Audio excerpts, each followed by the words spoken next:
welcome to Your Visible Culture. Today we are going to be listening to the poetry of the director of this show, Bill Johnson. Bill writes with humor, but also with an undertone for the passion of feeling, the intensity of quiet that we sometimes seek in such things as death, sleep, and love, as we look for a home which may no longer exist in the world which we have created. Okay, my first poem is titled Tomorrow. Tomorrow will be something. We'll all be happy. The sun will shine. Birds will sing in the trees. Even land on our outstretched hands and allow us to run a finger lightly across the soft down on their breast. There'll be no more war, no more hate, no more killing. We'll all love each other. Bag ladies will turn in their bags for sweets in the Hilton. Beggars will live in vaults overflowing with money. The hungry will dine nightly on steak. The thirsty will drink the finest chilled nectar. The cold will be bundled in the finest virgin wool. The homeless live in palaces with 37.5 bathrooms. The lonely always find a friend at their side. The crazies have sense returned to them. The foolish made wise, the blind see, the lame walk, the halt dance. Even the gods will envy us for a change. Yes, tomorrow's going to be some day. My next poem is titled, it's autobiographical, it's titled, I am a tuna swimming in unflappable seas. I am a tuna swimming in unflappable seas, more flashing fins than a 57 shell, as I sweep up to break the surface into the salty sea air. Into the memories of the nights I would rest in your arms, my face pressing against the warm twin lobes of your bosom, while I listened to your canny wisdom that packed my mind in sweet oily juices. Listen to your wry humor that dressed me in tartared laughter, until your lips would sandwich mine, silencing me. It was no hook, baited with smitten smelt, that you used to hook my heart, no squirming herring on barbed lure that caught my eye and reeled me to your side, but the joy I felt in your presence that netted me, drew me to your gunwale, where I would wait to be uplifted, to see the gleam in your eye as you hoisted me aboard, to sail boldly towards the smiling sunset between your teeth. Such joy in this as no other man or tuna has ever known, nor returned from, if truth be known, the point, actually, of being a tuna swimming on unflappable seas. This next poem is titled, Of Dreams and Shadows. There are dreams like shadows, woven by the handless, spun by the sightless, sung of by the tongueless, that come to us as memories, like starlings, that bolt from our every attempt to grasp them. All we want is to feel deeply, to belong, to feel a part of something, someone, if not ourselves. But our shadowed dreams so often only remind us of what we have not found, not what we seek, of where what we seek is not where it is, so that many come to believe there is no point to the struggle, to hold in one hand such a dream, that it is better instead to go to the equivalent of McDreams, where over 8 billion have been served, hot off the assembly line, cheap fodder to keep us content, if not happy, while still the sightless spin, the handless weave, the tongueless sing sweetly of shadowy dreams that refuse to fade into the peace of forgetfulness.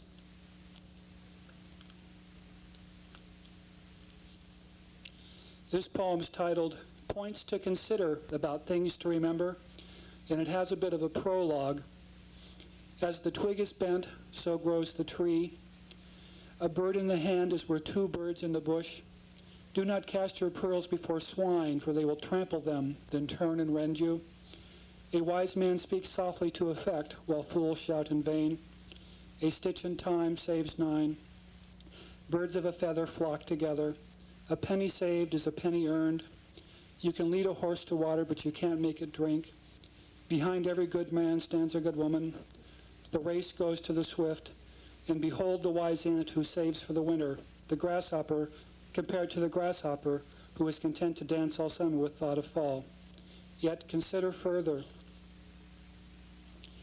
As the tree is bent, so grows the twig, twisting, turning, seeking a way to light, water, space, away, free from the bent thing, shadowing it, crushing away its life. A bush with two birds in it is worth more than a bird in the hand, which is likely to only crap all over your fingers in its fright and peck at your thumb until you let it free, while two birds in the bush will at least sing for you. As the pigs amble about, snouts close to the damp, aromatic earth, they are set upon by pearls that rend them, no matter how they turn to run or stand and offer their lives as sacrifices of appeasement. By the time the pearls are through with the pigs, you would be able to make a silk purse from a sow's ear, at least one that would pass at Kmart or Rodeo Drive with the proper name on it. Fools shout vainly to drown out the voices of wise men who in their wisdom attempt to take control of the fools' lives. For their betterment, they say, no matter how the fools shout in vain that they only want to be left alone. Time cannot be saved by any number of stitches, 9, 11, or 100, for the dead sew as if baseball bats could be used for needles, steel cable for thread, so they destroy the delicate weave they say they wish to mend. A flock of birds fight over a feather like a winner-take-all wrestling match, with losers and winners alike going over the ropes, so one alone can claim the prize of being allowed to stand alone in the ring, holding aloft a now blood-stained feather, new reigning symbol of the flock. A penny saved eventually earns one the right to say that one's life is exactly worth not a $3 bill, not a Fred Meyer's dollar good only at Fred's, not a plug nickel, but a good old red cent, another brick in the foundation of a solid person's life.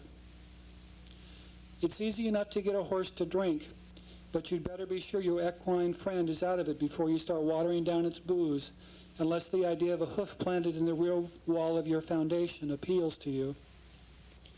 Behind every good woman stands not a good man, but a cliff from which the nearsighted herd will always shy away, for only loneliness and desolation are seen below, dark clouds above, travail to the left, hardship to the right. What nearsighted herd in its right mind would willingly stand behind such a woman? No matter how many protests are lodged by the Turtles Union, the race usually is won by the swift. No matter how many protests are lodged by the Rabbits Union, they're usually stuck with the prize. No one who thinks grasshoppers dance all summer has ever seen a field of wheat when they're done with it.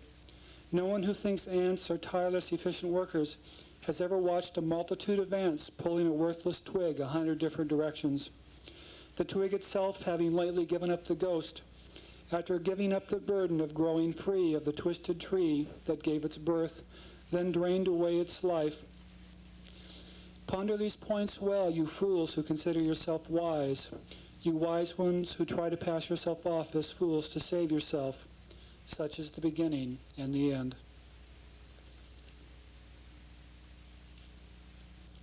This poem's titled Ode to Invisibility, and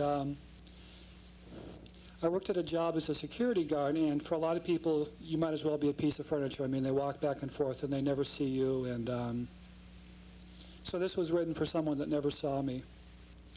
We watch you go by night after night, never seeing us, and we wonder at your secret life that could have taught you so well how not to see others, a skill much desired by us that we've never been able to master, caught instead in our life in a flood of never-ending perceptions, thoughts, and feelings, ceaseless without end, seeming to start from a time when as a youth we rode a bike with failing brakes downhill towards a busy street. We would have drug our shoes on the sidewalk as a way to stop ourselves if we'd been wearing shoes, but we weren't.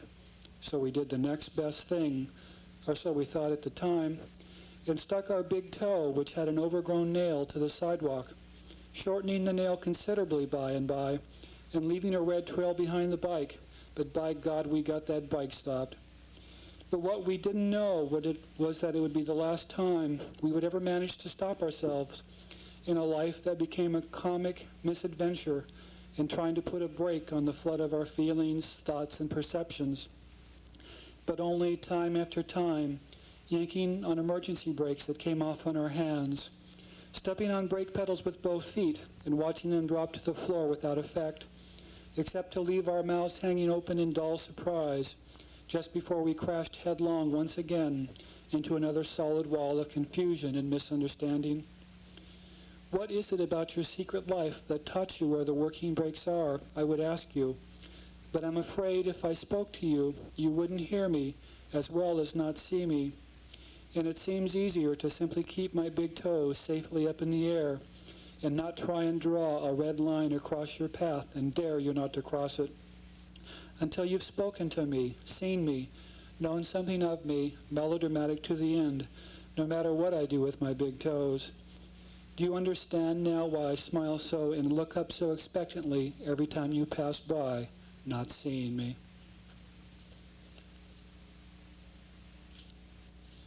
This next poem is titled Love Story.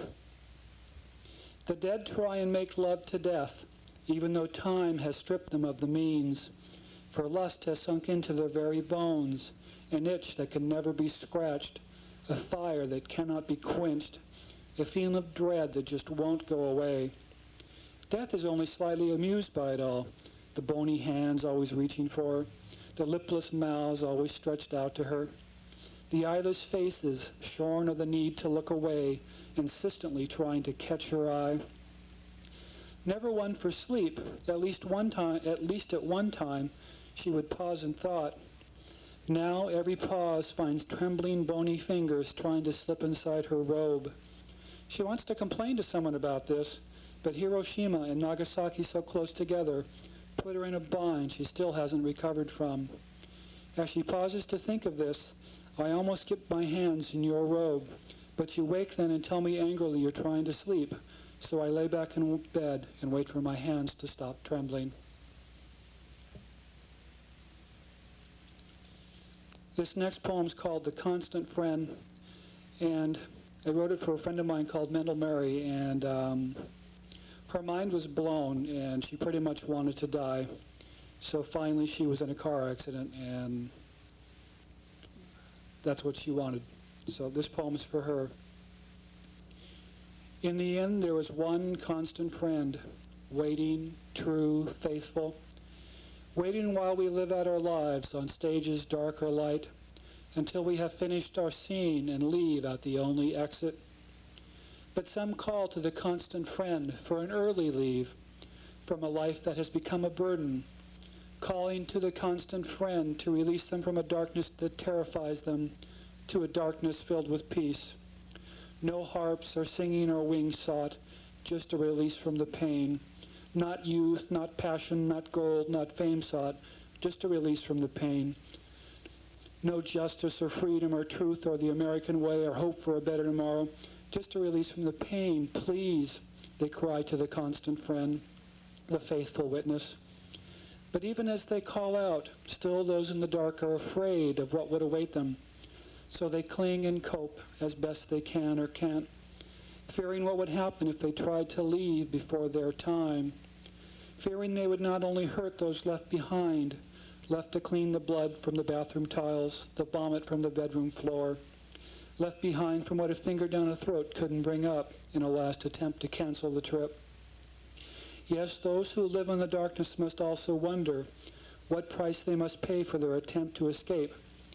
So they call instead to the constant friend for a nice fatal car accident, a freak hailstone as big as a basketball falling from the sky on them, really being a flake of dandruff freed from God's head when he scratched it in wonderment at yet another who begged for release from this wonderful world. But the constant friend only waits by the door, patient, true, no matter how we may beg, no matter how we may plead for a release from the pain. What are constant friends for? This poem's titled Toeros Fading. I think of you as a cloud raining as your face presses wetly against my shoulder, my hand resting between your legs, feeling the clamminess of your skin. It feels so lost there, trapped, without purpose. holding me to you while my mind looks at the bedroom door. Yet it seems ironic, too, that not so long ago I would have sworn to pay any price to be where I am now. But now I feel like a sailor who knows port is close, and I only want to be home, free, on solid ground again, away from the ship that holds me to shifting swells, that force my hand to hold to clammy railings while I look for the shore through the fog of my memory. Yet what I see is the night that we laughed and giggled, chasing each other about the bed we shared with such abandon that roommates going by the bedroom door would laugh and shout, "What's going on in there?" One even came in, our favorite, and sat on the bed with us and joined in our play, the joy of it. If only we could have stayed there, a lifetime of an evening giggling and laughing and chasing each other about a giant bed made for lovers such as us, stable, gentle, echoing only our rhythms, big enough so even our favorite could join us. If only it could have been, you would not have become a dark cloud to me, raining, I, a sailor wanting to be free of your storms, home again on the solid land of being alone with memories. Then you move slightly, and I feel deeply my hand between your legs, and I remember the promise that was there, the promise that has gone. And I feel myself for a moment become part of your cloudness, your rain, and I love you, even if it isn't enough.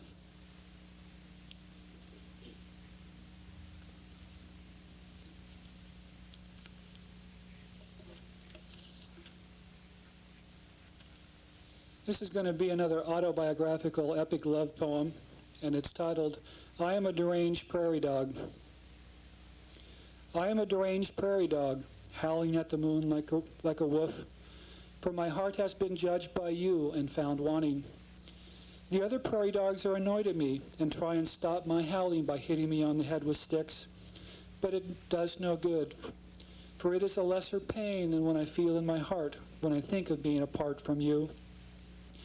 It is these thoughts that push air from my lungs like a billows, so I have no control over what is happening and can only howl as I think of you, you who have held yourself aloof from me. Only if I could lie beside you, touch you, hold you, instead of only thinking of these things might my torment cease.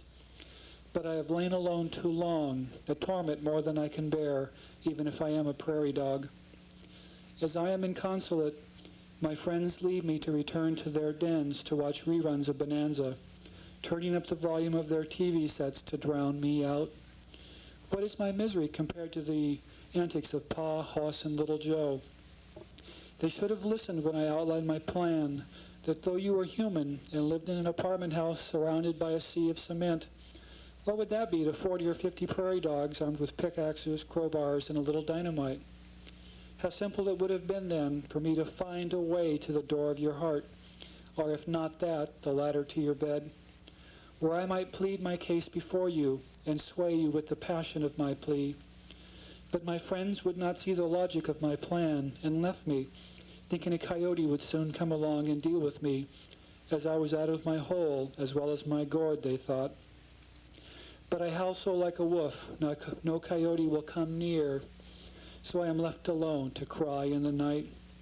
If only there was some way I could tell you how I would tunnel through steel itself to reach you, instead of only thinking about the fruit to such a triumph. Would you lift your skirts to me then? Hold my tiny paws to your satin breast? But it is thoughts such as these that make the billows heating my heart work all the faster, keeping it at a red-hot heat, never quenched by the cooling waters of your touch. I am left to howl then in my madness, thinking of the only two possible fates open to me. The first, that my heart will finally cool as the universe ends and my voice fades in the spreading vacuum of cold space at the end of time. My voice then mingled with the voices of all the others who cried for a comforting touch and went unanswered. The strength of our desire is what will someday cause the universe to be reborn in a blaze of passion and fire. The second possibility is that some nice little prairie dog lady will come along and soothe my sorrow by pressing my face against her tiny dimpled breast, consoling me, stilling my voice, giving me a reason to live again, before she leads me away to her air-conditioned den near Reno, where we would while away the hours playing penny slots and other games, leading me to forget about you in time, left sitting at your window, listening to memories of my howling, thinking of what might have been. As I consider these two paths, fire and ice, it occurs to me it might be simpler all the way around to simply join my friends watching reruns of Bonanza, hoisting a thimbleful of beer or two occasionally turning away to shed a tear, telling the boys it is only a bit of dust in my eye, not thoughts of you, that make me seem to cry. Never you, ever you.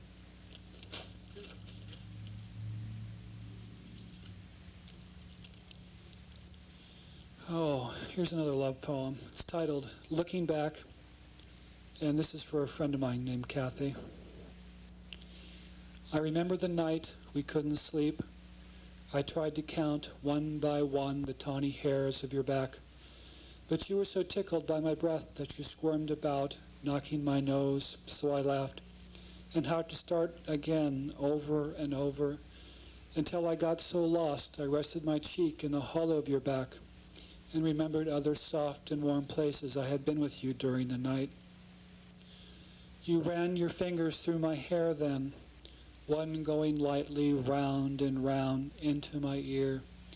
Over and over the years drifting past, I see looking back, as my cheek rests against my pillow that reminds me palely of the softness of your back, so that closing my eyes I can count the tawny hairs of your back from memory and feel your fingers in my hair, one running lightly round and round into my ear. Over and over I remember that night when I tried to count the tawny hairs on your back again and again, if you would have let me.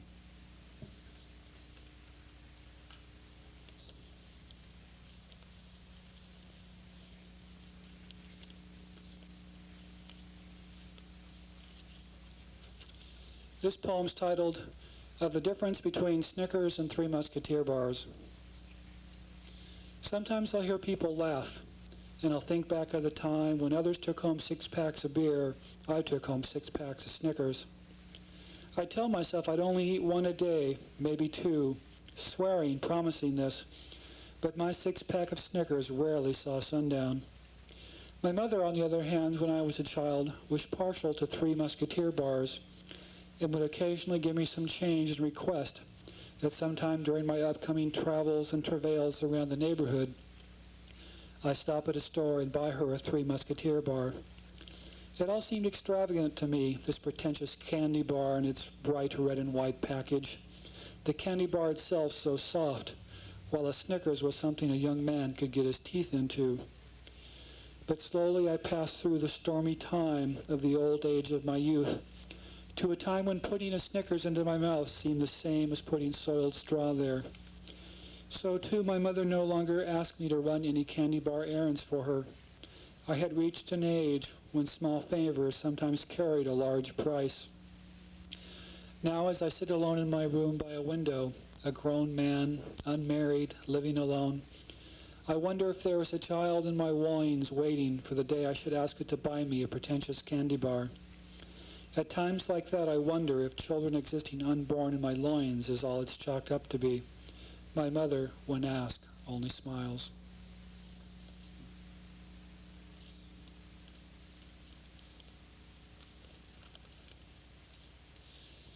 This poem's titled Big White Bug Killer. At 10, I was a big white bug killer. My compatriots and I, kings of the sidewalk, raining death on every tiny thing that moved, overturning nests, pulling apart shelters, blocking escape routes, records of havoc and destruction supreme.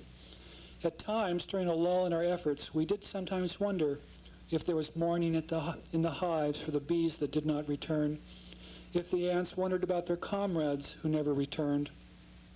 In their councils, did they discuss plans for better fortifications, stronger nests, more escape tunnels, more patrols? Did they wonder at the nature of their destroyers, or did they know we did it simply because we had the might, whether it was right or not? But mighty as we were, self-proclaimed kings, there was one thing we feared: earwigs, crawling into our ears, laying eggs that would hatch and send their young into our brains. But though we worried about this often, it never came to pass, and we slowly, as we grew older, went on to thinking about other things, adult affairs, about the world, about how it was being managed or mismanaged. It seemed so simple to us, we former kings of the sidewalk, that the world would easily be a much better place if only the troublemakers could be removed. How easy that would be to handle things, we all agreed, if they wouldn't listen to reason, simply bomb their fortifications, destroy their shelters, block their escape routes, if that was what it took to make them see what was right. Let them hold their councils. We will rain death on them from the sky. We have no choice if we are ever to be able to stop them from putting their ideas into the ears of our young. The most important reason for what we do. How are we to survive if we don't? But then the bodies begin to come home again and again and again, and there seems to be no end to the solemn ceremonies on TV, the widows in black, the flag-draped coffins, the honor guard.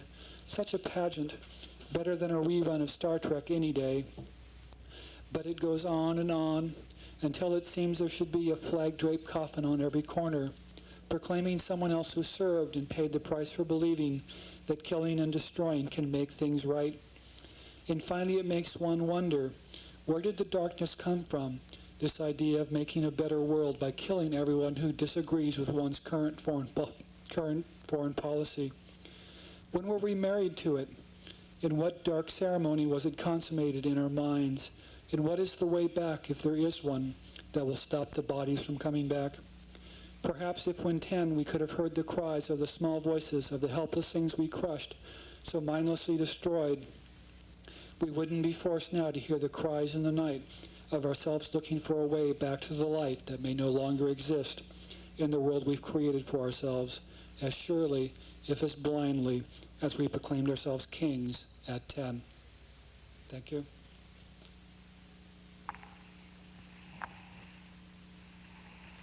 Bill Johnson is indeed, as he says, a gentleman with humor, compassion. He is a poet of subtle nature and great help with this show. Bill Johnson, Portland voice, Portland poet, part of your visible culture. I'm Jason Renaud.